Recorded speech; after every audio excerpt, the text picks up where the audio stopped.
dadka beeralayda ay ku nool deegaano hoostaga degmada Wallaweyn ee gobolka Shabeellaha Hoose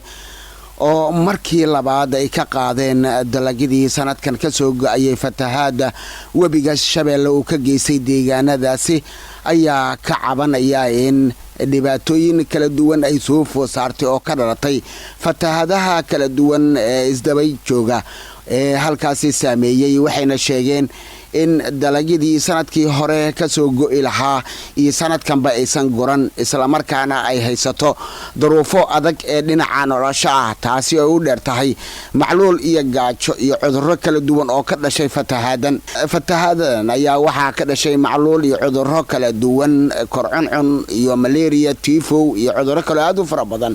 waxayna dawladda federaalka Soomaaliya iyo dawlad goboleedka Koonfur Galbeed Soomaaliya bulshada qaybaheeda kala duwan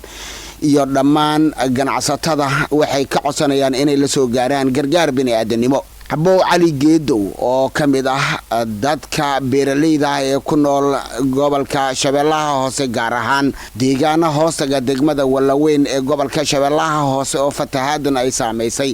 ayaa ka codsaday dawladda federaalka Soomaaliya dawlad goboleedka Koonfur Galbeed Soomaaliya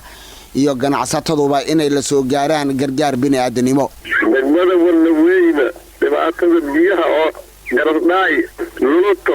balcad muulashiiqaan cali dheera ilaa ku garas buulo degmeerey oo fasaadka aad iyo aad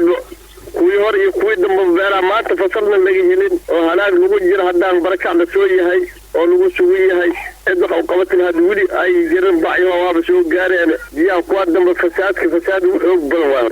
markaan fartaada migi imaad degmeerey نايشوف البربر ماشي أجيب جي ما دقني أنا وقش باري مع البولا كسي فيدو وقال لا هذا المسلم قط.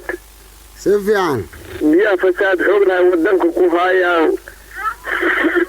هذه الوقت بيا نبقى ساكجرة. دكتور دلها صبرك هاي جرفالة ماشي دهان. أو بركة أروح سماه صبرك عن بناكو هاي شيريان يوحي هاي فجان. واربع يوها بربركو سوق جاري كوارها وبركة عن marka raama shariif iyo degmeerey fatahaado kala duwan ayaa muddooyinkii u dambeeyay waxay ay saameyn xoogan ku yeelanayeen